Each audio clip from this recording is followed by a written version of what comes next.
नमस्कार स्टूडेंट्स, हम अब तक वीडियो में 17.2 तक के हम जो क्वेश्चंस 6 हैं उनको हल कर चुके हैं। पार्ट नंबर 2 में आपको वीडियो भेजा गया है। अब हम उसी का पार्ट नंबर 3 उसी क्रम में आगे बढ़ाते हुए हल कर रहे हैं 17.2 का क्वेश्चन नंबर 7। जो 6 तक के क्वेश्चन थे सिंपल से थे, एक्स और एफ का मान दिया हुआ था, हम एफ एक्स से ज्ञात कर रहे थे। क्वेश्चन नंबर 7 और 8 थोड़ा सा जटिल क्वेश्चन है।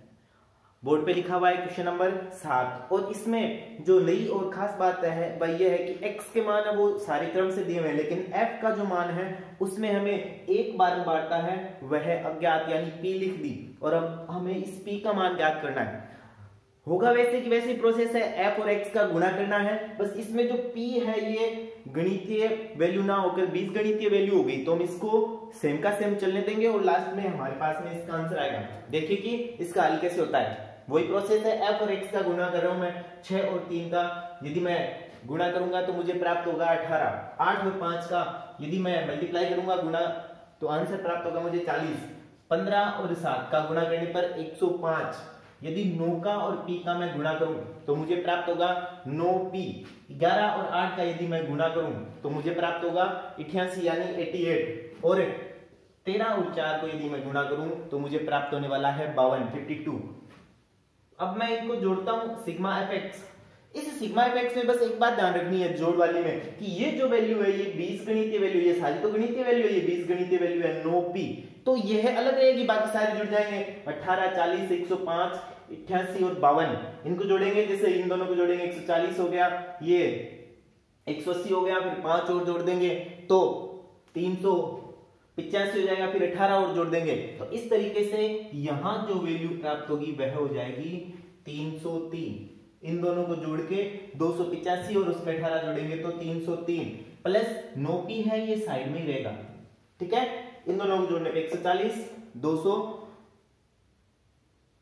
140 और 40 180, फिर 105 जोड़ेंगे 285, इसमें 18 जोड़ा 303 और ये 9p है ये नहीं जुड़ेगा इसमें, तो ये अलग ही रहेगा प्लस का 9p। इन सबको जोड़ लेते हैं सिग्मा एफ। 8, 18 और 4 22, 22 और 15 37, 8 43 और 6 51। 18 और 4 22, सॉरी 8 और 4 ये 8 है, 8 और 4 12, 15 27, 8 35 और 6 41। तो इस तरीके से हमें सिग्मा एफ का मान प्राप्त होगा 41 प्लस p। हमें इसका p का मान ज्ञात करना है तो फॉर्मूला तो वो रहेगा x बार सिग्मा एफ एक्स बटे सिग्मा एफ। ये आपको मैंने एकल वीडियो में समझाया था कि जब भी हमें आंसर पहले से दे रखा होता है तो उसको सूत्र के बराबर में रखना है। यानी यहाँ जो x बार का मान है वह हमें 7.5, इसमें आंसर में क्वेश्चन में स्टार्टिंग में लिखा हुआ है कि इस साइड में p का मान ज्ञात करो, यदि माध्य 7.5 है तो बराबर में रखा जाएगा 7.5। अब सिग्मा एफ एक्स वाला मान यानी 303 प्लस 9p बट्टे में आ जाएगा 41 प्लस p और बराबर में 7.5। अब इसको थोड़ा सरलता से समझने के लिए मैं इसके बट्टे में 1 लगा लेता हूं ताकि हम जब क्रॉस मल्टीप्लाई करें तो थोड़ा आसानी हो जाए। तो इनका क्रॉस मल्टीप्लाई करेंगे, यहाँ पे p की वैल्यू 9p है, इनका गुणा करने पे अधिक रहेगी और 7.5 को p से गुणा करने पे 7.5p कम रहेगी, तो जो अधिक वैल्यू उसको पहले उतारते हैं, इन दोनों का गुणा पहले उतार रहा हूं मैं। ये आपको विशेष ध्यान रखना है कि किसी भी संख्या को यदि 1 से गुणा करते हैं तो वह संख्या सेम की सेम ही प्राप्त होगी। तो 303 प्लस 9p को 1 से गुणा किया 303 प्लस 9p। अब हमें 41 और 7.5 को गुणा करना है और फिर p का अलग करना है, यानी 7.5 है इन दोनों से गुणा होगा 41 और p इन दोनों से। तो स्टूडेंट्स आप गुणा कीजिए 7.5 यानी 7.5 को 41 से गुणा करना है। यदि आप इसको गुणा करोगे तो ये प्राप्त होगा 307.5। आप 41 को 75 से गुणा कर ले, फिर जो मान प्राप्त होगा 3075 आएगा, फिर एक अंक से पहले पॉइंट लगा देंगे 307.5। ऐसे ही 7.5 को p से गुणा करेंगे तो 7.5p।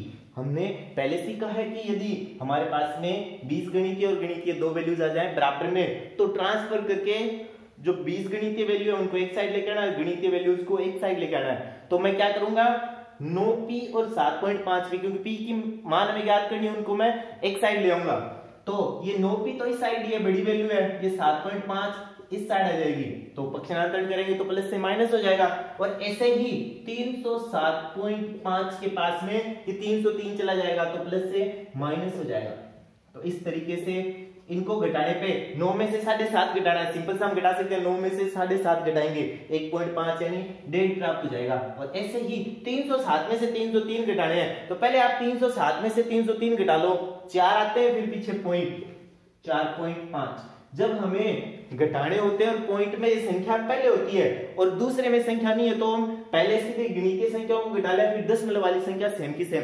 यदि ऐसे ही यहाँ पे पहले पॉइंट नहीं होता, यहाँ होता पॉइंट और यहाँ नहीं होता, तो उसकी प्रोसेस अलग होती है। ऐसे कभी एग्जाम्पल क्वेश्चन आएगा तो मैं आपको डिटेल से बता दूंगा। तो इस तरीके से हम कह सकते हैं कि p का मान आएगा, क्योंकि ये गुणा में है p के 1.5 तो भाग में चला जाएगा, और p का जो मान आएगा वो है p बराबर 3। ठीक है, ये इसका सॉल्यूशन है। एक बार फिर से रिपीट कर रहा हूं, हमें x और f का मान दिया हुआ था, 3 और 6 का गुणा किया 18, 8 और 5 का 40, 7 और 15 का 105, ऐसे ही 9 और p का 9p, ये वैल्यू अलग ही रहेगी क्योंकि ये बीजगणितीय वैल्यू आ गई। 11 और 8 88, 13 और 4 52, इन सबको जोड़ेंगे तो ये 9p साइड में रहेगा, बाकी सारे इन सबको जोड़ेंगे तो ये सारी संख्याएं 9p के अलावा 303 प्लस 9p साइड में रहेगा। ऐसे ही ये p अलग रहेगा, बाकी सारे जुड़ जाएंगे, 41 प्लस p। हमें क्या ज्ञात करना है, इसमें माध्य पहले से दिया हुआ x बार का मान 7.5 और p का मान ज्ञात करना है। तो सिग्मा x की वैल्यू हमने रखी 303 प्लस 9p, और ये सिग्मा f की वैल्यू 41 प्लस p और 7.5 बराबर में। जब भी हमें गणित में सूत्र में बराबर में रखना होता है, जब मान हमें पहले से दिया होता है, तो 7.5 पहले से दिया, हमने बराबर में रख दिया, क्रॉस मल्टीप्लाई करेंगे 303 प्लस 9p को 1 से गुणा करेंगे 303 प्लस 9p, 41 प्लस p को 7.5 से गुणा करेंगे, 41 को 7.5 से गुणा करने पर 307.5 प्राप्त होते हैं। और ऐसे ही p को 7.5 से गुणा करेंगे तो 7.5p। हमें गणित कहती है कि जब भी हमें ऐसे बीजगणितीय संख्या में मान निकालना होता है तो गणितीय संख्या को एक साइड और बीजगणितीय संख्याओं को एक साइड लिखेंगे हम। तो 9p के तरफ इधर से जो 7.5 p यही आ जाएगा और दोनों को घटाएंगे, 9 में से 7.5 घटाएंगे तो हमें प्राप्त होगा 1.5 p, और 307.5 में से यदि हम 303 घटाएंगे तो हमें प्राप्त होगा 4.5। p का मान निकालना है, इधर p के गुणा में 1.5 बट्टे में चला जाएगा, आंसर आएगा 3। आपका होमवर्क है आज के लिए ये कि आप ये p यहां लिख रखा है ना, आपको p यहां लिखना है। बाकी क्वेश्चन है वो है यहाँ पे p का मान आप 3 रख के और 8 की जगह p रख के फिर आप p का मान ज्ञात करना। माध्य इतना ही दिया हुआ है 7.5। ये आपके लिए इसी क्वेश्चन से है, वो एक और क्वेश्चन बनाया गया है। यहां जहां एक्सरसाइज में क्वेश्चन में आपको p दिया हुआ था वहां आपको 3 करना है, और जहां पे 8 दिया हुआ था वहां पे p करना है, माध्य 7.5 ही रखना है, उसका आपको आंसर ज्ञात करना है। ये आप मुझे हल करके भेजेंगे। अब हमारा ऐसा ही एक और क्वेश्चन रह गया 17.2 का क्वेश्चन नंबर 8। वो भी थोड़ा डिफिकल्ट क्वेश्चन है, उसको हम देखेंगे। अब मुझे पूरी उम्मीद है कि आप घर बैठकर जितने वीडियोस मैं भेज रहा हूं उनको आप देख भी रहे हैं, अपने नीडी फ्रेंड्स हैं उनको भी, जिनको जरूरत है उन्हें आप इन्हें शेयर भी कर रहे हैं और इनका सॉल्यूशन भी साथ साथ कर रहे हैं। मुझे आपके 17.1 के जो आंसर सीट है वह बहुत सारे बच्चों की प्राप्त हुई है, और ऐसा फील हो रहा है कि कहीं ना कहीं मेरे जो वीडियोस हैं निश्चित रूप से सार्थक हो रहे हैं आप लोगों के लिए। तो उम्मीद है कि आप ऐसे ही घर पे बैठकर इन वीडियोस की सहायता से एक्सरसाइज को हल करते रहेंगे। तो मैं क्वेश्चन करवा रहा हूं 17.2 का क्वेश्चन नंबर 8।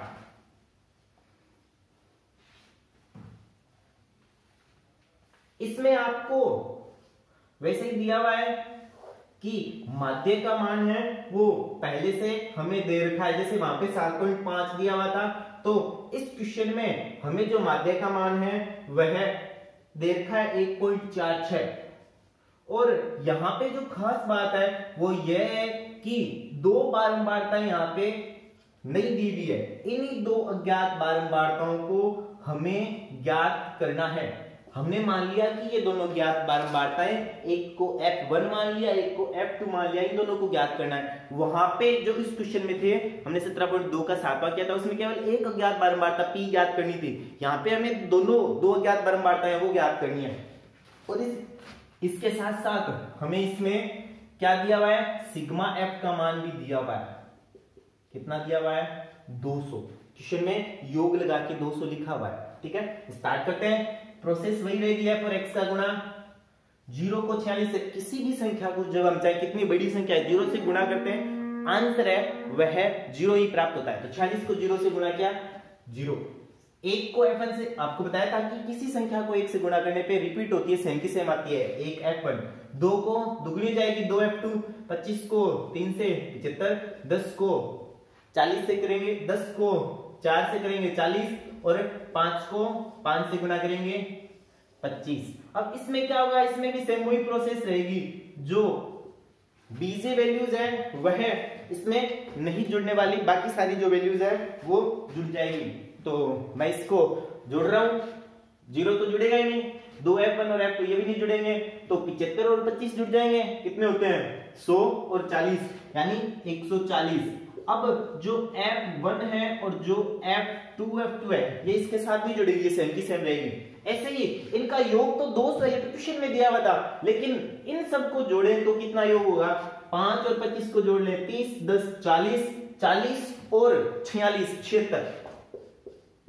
इसके साथ साथ f1 और f2 ये भी जुड़ेंगी और परसेंट के अनुसार ये मिलके किसके बराबर हो जाएगी, आप समझ सकते हो कि ये मिलकर 200 के बराबर रहने वाली है, क्योंकि हमें इस क्वेश्चन में सिग्मा एफ का मान पहले से दिया हुआ था। अब मैं इसको मिटा सकता हूं, पहले मैंने 200 लिखा, लेकिन अभी ये सिग्मा एफ एक्स है वह कितना होने वाला है, हमने जोड़ा 76 प्लस f1 प्लस f2 और किसके बराबर में, 200 के बराबर में। अब हम इस क्वेश्चन को यहीं से स्टार्ट करते हैं। सबसे पहले क्या दिया हुआ है, हमें दिया हुआ है 76 प्लस f1 प्लस f2 किसके बराबर है, 200 के बराबर। यदि मैं इसको ट्रांसफर करके 76 को साइड लेके जाऊं तो मैं कह सकता हूं कि मेरे पास में समीकरण नंबर 1 प्राप्त हो जाएगी। कितनी, इनको घटा लेंगे, 200 में से हम 76 को घटा लेंगे, 76 46 30 10 40, सॉरी ये 76 नहीं है 86 है। छोटी छोटी मिस्टेक्स हो जाती है, उम्मीद करता हूं कि आपने भी इसको कैच किया होगा मिस्टेक को, कि इनको जोड़ेंगे तो 86 आएगा, यहाँ पे 86 होना है, तो यहाँ भी 76 की जगह 86, तो हम घटा लेंगे 200 में से 86, तो समीकरण यही प्राप्त होगी, f1 प्लस f2 बराबर 114। ये समीकरण 1 आ गया। आप जानते हो कि जब तक समीकरण 2 नहीं आएगी समीकरण 1 अकेली से हम हल नहीं कर सकते, तो हम समीकरण 2 ज्ञात करेंगे। वो कहां से ज्ञात करेंगे, इसके फॉर्मूले से, x बार से। x बार आप जानते हो क्या होता है, सिग्मा fx बटे सिग्मा f, और हमें इसका आंसर यहाँ कितना दिया हुआ है, 1.46। तो मैं मान रखता हूं सिग्मा fx का 140 प्लस f1 प्लस 2f2 बटे सिग्मा f का मान कितना, 200 और बराबर में 1.46। यहां ये ध्यान रखना कि सिग्मा f का मान आप ये मत रख देना, वरना जो क्वेश्चन है वो थोड़ा अधिक लंबा हो जाएगा। इससे अच्छा शॉर्ट में करने के लिए मैं सिग्मा f का मान जो 200 में दिया था वो यूज कर लेता हूं। क्रॉस मल्टीप्लाई करेंगे, इसके बट्टे में 1 लगा दें थोड़ा सरलता से समझने के लिए। 200 को 1.46 से गुणा करना है, आप इसको 146 मान लो। 146 को जब 2 से गुणा करते हैं तो हमें कितना प्राप्त होता है, इसका डबल हो जाएगा। 46 का डबल होता है 92 और 2 का डबल होता है 1, यानी 292, और इसके पीछे 2 जीरो है तो 292 डबल जीरो। यहाँ पे 1.46 में 2 अंकों से पहले है, तो 292 डबल जीरो के जब हम दशमलव लगाएंगे 2 अंकों पहले तो हमें ये मान प्राप्त होना है 292। 200 को 1.46 से आप गुणा कीजिए अपनी कॉपी में, यही मान प्राप्त होगा 242। अब 140 का ट्रांसफर कर दें तो हमारे पास में समीकरण नंबर 2 प्राप्त हो जाएगी, f1 प्लस 2f2 बराबर 152। समीकरण नंबर 2, सॉरी ये समीकरण नंबर 1 थी। अब समीकरण 1 और 2 को हमें विलोपन विधि से हल करना है। इसको और हम अधिकता से अच्छी तरीके से, वैसे आप 9th क्लास में सीख के आए हो समीकरणों को हल करना, बहुत सारी विधियों से हल करते हैं। विलोपन विधि से सबसे सरल होता है समीकरण को हल करना। हम अपनी बुक्स में 5.2 एक्सरसाइज में भी विलोपन विधि है सर, समांतर श्रेणी में भी हल करना सीखेंगे। मैं यहाँ रिपीट कर रहा हूँ, अच्छी बात आपको याद जाए, वरना फिर वहां से भी रिपीट हो जाएगी। समीकरण 1 और 2 में यदि हम ध्यान से देखें तो F1 का गुणांक है वह बराबर है, तो हम इस समीकरण को समीकरण 2 को 1 में से घटा देंगे या समीकरण 2 में से 1 को घटा देंगे तो समीकरण का हल है वो सरलता से आ जाएगा। विलोपन विधि से हल कर रहे हैं हम।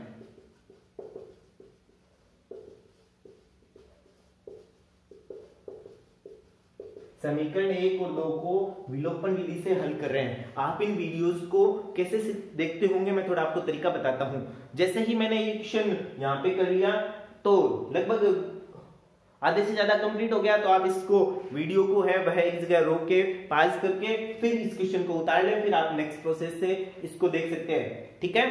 क्योंकि कई क्वेश्चंस होते हैं वो बीच में मिटा के भी करने पड़ते हैं। तो इस तरीके से आधे से ज्यादा कंप्लीट हो गया, आप यहाँ पे वीडियो को पॉज करके जितना मैंने आपको लिखाया एक बार इसको उतार सकते हैं, फिर वापस स्टार्ट करके इस वीडियोस को आप इसका सॉल्यूशन देख सकते हैं। तो ये भी एक तरीका होता है। तो हल करते हैं समीकरण 1 और 2 को। मैं एक साथ लिख रहा हूं फिर से दोनों समीकरणों को,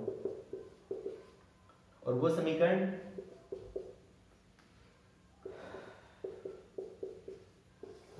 अब समीकरण 1 में से मैं क्या कर रहा हूं, 2 को घटा रहा हूं।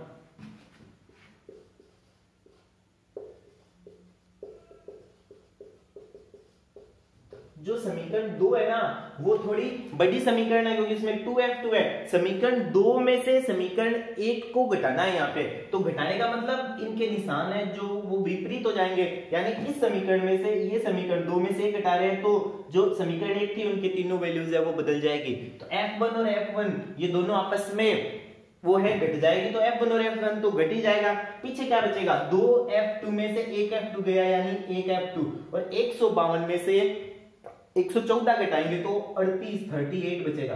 तो ये पहली हमारे पास में एक बारंबारता f2 बराबर 38 प्राप्त हो गया।